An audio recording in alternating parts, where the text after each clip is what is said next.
भगवान को अधोक्षज कहते हैं। तो अधोक्षज में दो शब्द है, अंतर्निहित है, अधः अक्षज।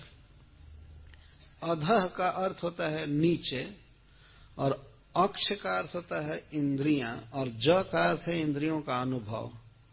इंद्रियों को जो ज्ञान मिला है, समझने की शक्ति है, जैसे आंख में देखने की शक्ति है, कान में सुनने की शक्ति, मन में संकल्प करने की शक्ति, नासिका में गंध ग्रहण करने की शक्ति, तो इंद्रियों की सारी वृत्तियां जिनसे हमेशा नीचे रह जाती हैं उनको अधोक्षज कहते हैं। ये प्राकृत इंद्रियां भगवान के रूप, रस, गुण, लीला को नहीं पकड़ सकती हैं। इसका अर्थ यह नहीं है कि भगवान में कोई गुण नहीं है, उनका रूप नहीं है, नाम नहीं है, लीला नहीं, वो सब है। लेकिन प्राकृत इंद्रियां अप्राकृत भगवान के रूप, रस, गंध, शब्द, स्पर्श आदि का अनुभव नहीं कर सकती। इसीलिए श्री कृष्ण का एक नाम है अधोक्षज। जब इंद्रियां शुद्ध होती हैं, कीर्तन करते करते, भक्तों की सेवा करते करते, जप करते करते जब शुद्ध होती हैं, तब भगवान का नाम अपने आप जिह्वा पर स्फुरित होता है, या भगवान का गुण जिह्वा पर स्फुरित होता है, भगवान का गंध नासिका में आता है, और भगवान का शब्द कानों में सुनाई पड़ने लगता है। ये सब है, नित्य सत्य है भगवान का यह गुण है। लेकिन प्रकृति द्वारा विदूषित इंद्रियों द्वारा वो ग्राह्य नहीं है, इसीलिए भगवान को अधोक्षज कहते हैं। जैसे एक उदाहरण द्वारा इसको समझा जा सकता है, जब तक टेलीविजन का आविष्कार नहीं हुआ था, तब तक क्या कोई इस बात को समझ सकता था कि एक स्थान पर ट्रांसमिटेड रूप सभी जगह है? हम लोग टेलीविजन में देखते हैं, यदि बीबीसी लंदन में वो रूप ट्रांसमिटेड हो रहा है, या दिल्ली में हो रहा है, कलकत्ता में हो रहा है, तो वह रूप भारत में चाहे विश्व में सब जगह दिखाई देता है। एक जगह वह प्ले किया जाता है और सब जगह दिखाई देता है। परंतु जिसके पास आज भी यदि टेलीविजन नहीं है, या टेलीविजन है भी तो ब्रोकन है, खराब हो गया है, तो वह व्यक्ति उस रूप को नहीं पकड़ पाएगा। इस तरह से भगवान का दिव्य रूप, परम सुंदर स्वरूप, और उनका शब्द, गंध, स्पर्श उस व्यक्ति को प्राप्त होता है जिसकी इंद्रियां पूर्ण पवित्र हो चुकी हैं, भगवान के इन विषयों को ग्रहण करने में समर्थ होती।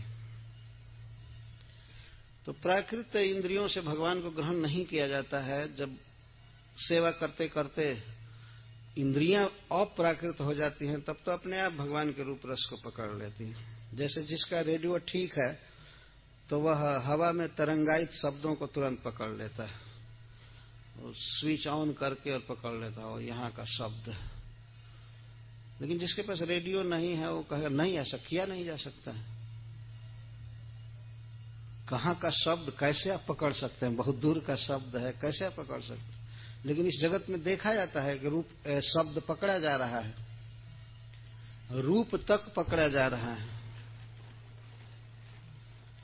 तो इस तरह से भगवान को शुद्ध इंद्रियों से ही जाना जा सकता है, अशुद्ध इंद्रियों से नहीं। जिन लोगों की इंद्रियां अशुद्ध हैं, वे लोग इतना ही कहकर संतोष कर लेते हैं कि भगवान निराकार है। ये कहो कि तुमको ज्ञान नहीं है, इतना स्वीकार करने में क्या हर्ज है? भगवान सबसे सुंदर व्यक्ति हैं, सबसे सुंदर लीला करते हैं, उनके शरीर से कई प्रकार की सुगंध निकला करती है। वे बांसुरी बजाते हैं, वे बोलते हैं, सबसे सुंदर वाणी उनकी है। चाहे स्वर की दृष्टि से देखिए या अर्थ की दृष्टि से, वाणी बोलते हैं तो मरे हुए लोग जी जाते हैं, ऐसा भागवत में वर्णन। एक ऋषि तपस्या कर रहे थे, करदम जी, सूख करके हड्डी मात्र रह गई थी, और भगवान ने उनको देखा, देखते ही वे हिष्ट पुष्ट हो गए। एक जगह वर्णन है कि भगवान की वाणी सुनकर एक ऋषि बिल्कुल युवक हो गए केवल वाणी सुनकर। और 10वें स्कंध में यह वर्णन है कि जब भगवान श्री कृष्ण मथुरा गए, मथुरा के लोगों ने जब उनको देखा तो वहां के जितने भी वृद्ध थे सब 16 से 20 वर्ष के लड़के जैसे हो गए। आप पढ़ करके देखिए श्रीमद् भागवतम में, क्या कोई है ऐसा देवता या मनुष्य जिसको देख करके बूढ़े जवान हो जाएं? इस तरह से भगवान के दर्शन का प्रभाव होता है। पर जो ब्लाइंड मूर्ख व्यक्ति पहले ही भगवान को निराकार मान चुके, वे क्या देखेंगे भगवान को? इस तरह से ये श्रीमद् भागवतम स्पष्ट संकेत करता है। तो अधोक्षज की आराधना करनी है।